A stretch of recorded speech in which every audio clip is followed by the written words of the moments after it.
In this video, we will talk about heteroskedasticity robust inference after we have estimated our regression using OLS. Now, we've seen that heteroskedasticity causes a problem for statistical inference. Or in other words, it messes with our T and F statistics and perhaps interferes with inferring whether a variable is significant or not. So the question for us would be, should we completely do away with OLS and use another technique, or should we make some tweaks to OLS? Fortunately for us, the standard errors and all the test statistics can be modified in a way so that they become valid. So earlier we were saying that heteroskedasticity makes the T and F statistics invalid, but we can modify the test statistics and standard errors in a way that make them valid. And this can be done when there is some sort of heteroskedasticity of unknown form. This is great for us because we don't need to know what is the relationship between the variance of our error term and our independent variables. We don't really necessarily need to know the functional form of that. It can be of unknown form. As long as it exists, we can do this modification. And so we are able to compute confidence intervals and conduct statistical inference without worrying too much about this assumption of homoskedasticity, which is MLR5, okay, and whether that holds or not.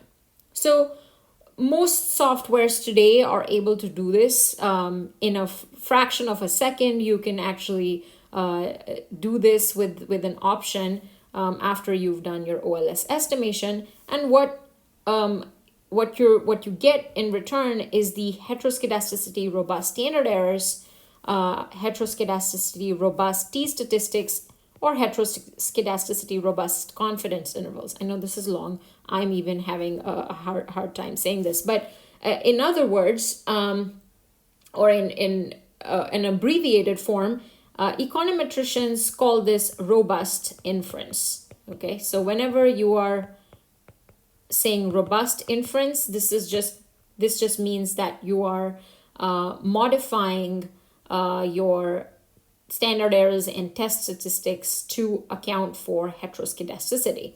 Okay, so that the statistical inference that you are doing becomes valid. Okay.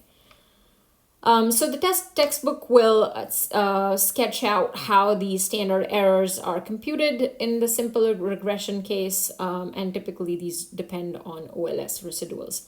Now, one question that you might ask is, why do we care about working with the usual standard errors that are produced after OLS estimation? And why do we work with those T statistics and F statistics if we can already do robust inference? One answer, which is not a great one, is that this is tradition. A lot of papers would do that. A lot of studies would do that. But a better answer would be to say that heteroskedasticity robust test statistics and confidence intervals only have asymptotic justification. So even if all of your classical linear model assumptions hold, you can basically do this. Okay, and typically you're going to find that the robust inference that you're providing, when you look at, like, let's say your T statistics under your regular OLS and the T statistics under robust inference, those are going to be sometimes very different from one another, or sometimes there's going to be a very small difference. Okay, and this is regardless of whatever assumptions hold in the population. So it's important to remember that these are almost always different, whether the differences are small or big. Now, the important thing to remember is that when you have smaller sample sizes, the heteroskedasticity robust statistics need not be well behaved. Okay, that's why I said earlier that they have asymptotic justification. So asymptotics would mean that, as n becomes really, really large, which is your sample size becomes really, really large, how do those test statistics or confidence intervals behave. So again, with smaller sample sizes, the heteroskedasticity robust statistics need not be very well behaved. Okay, and in fact, in some cases, if your sample size is small, it's gonna cause all sorts of problems, right? It's gonna have you're gonna have bias in your estimators. You're gonna also have bias in your usual statistics that are reported, the T and the Fs. So again and again, I keep repeating this, but you need to always work with, if you can, with large samples because you can avoid a lot of the problems. Some researchers, especially with large sample sizes, only report heteroskedasticity robust statistics. Okay, this is a very common practice you're going to see when you have a very large sample size, okay, or you're reading studies that work with large samples. So what should you do for your, let's say, for your projects or for any paper that you're writing? Okay, typically it's not a bad idea to compute both, right? Both sets of standard errors, the regular ones, the ones that you're familiar with, and then also the robust standard errors. Okay. Below the usual standard errors. So let's see what would that look like. Okay, so here's a regular regression. We're regressing log wage on gender, experience, education, some measure of education, etc. So notice here the regular standard errors are reported right below the OLS estimators, right? So this is your beta naught hat, this is your beta 1 hat, and so on and so forth. The ones in parentheses are your regular standard errors. So studies would typically, if you read papers, sometimes they would report it and report these in this way. And then your, let me take a different color here, your robust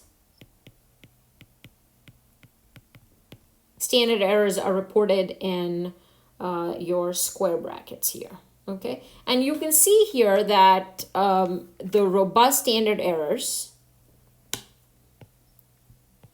are slightly larger than your regular standard errors. So, we don't want to conclude anything. We don't want to ever say that robust standard errors are always going to be larger. That is going to be an incorrect statement. It can go either way. Okay, so this is to say that robust standard errors are always greater than regular standard errors is false. Okay, so don't make that claim ever. And we'll see examples where, this happens. Anyway, so here's an example on how you can do this in R. Of course, we're going to go into detail in class about how to do this in the lab. But what you want to do is, there's some housekeeping here. So you want to go ahead and load Woolrid, Stargazer, and LMTest packages in R. And then you want to work with the wage 1 data set. So there should be an arrow here. These are arrows, right? So these are things that you're writing as commands. Then you're gonna regress log wage, right, to reproduce what we had seen. I mean, maybe you're not going to be able to reproduce this because this is coming from a different data set that doesn't exist in Woolridge anymore. But let's just take another data set here called wage 1. You've worked with this before. We're going to regress log wage on female education experience and married, okay? And this is your regular regression, right? So this is what you do when you want to do regular OLS. The next line of code is basically doing two things at once. If you want, you can do this stepwise, but you don't have to. I'm just saving space here for my slide. You basically write down Stargazer, right? You're familiar with what Stargazer does. It creates these beautiful tables for you where you can see multiple regressions side by side. So what it's going to do is it's going to first take your regression 1, right? And it's going to put that in a table. Okay, so this is your regular OLS where log wage is the dependent variable, and these are, this column is basically giving you the results. Okay, we're going to use this function coef_test, okay, in this way to produce robust inference. So what we're going to do is, since we had already estimated our OLS, we're basically saying take the OLS regression that we had before and change the variance covariance matrix in a way to make these make the inference heteroskedasticity robust. Okay, so this is what we're doing here. So this is really the only change. And what this does is it's going to produce this second column. Okay, of course, you're going to have to say type equals text, which you're familiar with. So it's going to give you this output in text form. But this second column is being produced by coefficient test, right? So it's basically going to give you the same coefficients, if you see everywhere, but the level of significance and the standard errors could be different. So let's try to compare here. This is your regular OLS and this is your robust inference, right? So here we can see the standard errors are 0.038, 0.037. You see, right away you can see that robust standard errors are less than OLS in this case, okay? So this is, again, can't hold always, but in this case it's true here, okay? But it can go either way. So in this case, this is robust standard errors are higher. In this case, these are the same, and so on and so forth. So sometimes you're going to notice that when you're doing robust inference with a large sample, your significance, the significance of your variables can also change. So that's something to keep in mind. Also, it's sometimes incorrectly claimed that heteroskedasticity robust standard errors for OLS are always larger than the usual OLS standard errors, right? Like we saw, it can go either way, even within the same regression, okay? This is why some researchers like to see both sets of standard errors, especially in large samples. And it's typically the case that both are reported when we do not know whether the error in the equation is actually heteroskedastic. So even though we are encountering a small difference in our regression, right, in our results here, that there's like a small difference, it's not really doing much. It's not making a huge difference to the significance levels, right? So probably this is a very small difference.